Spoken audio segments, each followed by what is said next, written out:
再来看这民进党家己县长党内这初选的是按算伫1月初4要来举办这县内唯一一场政见发表会。伫最后这个阶段要来参加初选的立委蔡玉仪，伊是出席这全国青媒人士伫家己县所办的这个走票活动，用行动来支持公益。另外一个要来参选的家己县议员黄永义呢，伊嘛是参加这太保乡公所来举办的活动，争取在地人的支持。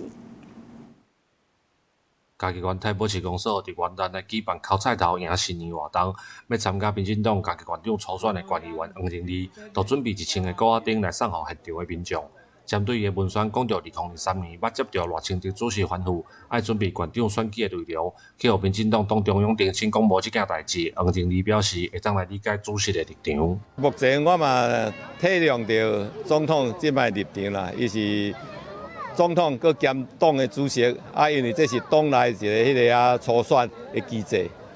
当然伊要保持中立，这都可以迄个理解啦。另外一位要参加县长初选的立委蔡玉仪，嘛是把握初选最后的阶段，参加全国青媒人士走标的活动，要来替选手加油。针对对手的文宣甲党中央的回应，伊嘛无任何看法。 这个盲人路跑，那希望来为爱募年菜啊，也希望可以募到3000份的年菜啊，所以大家看到这些在盲人路跑的人，可以跟他加油。那如果心有疑虑，大家一起来捐赠。民进党家己县长的党内初选已经到最后的阶段，家己县暗算伫1月初4要来举办政见发表会。 2位参加党内初选的参选人，一位是有国会资历的立法委员，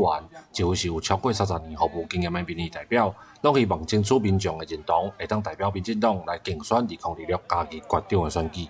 记者林慧婷，家己报道。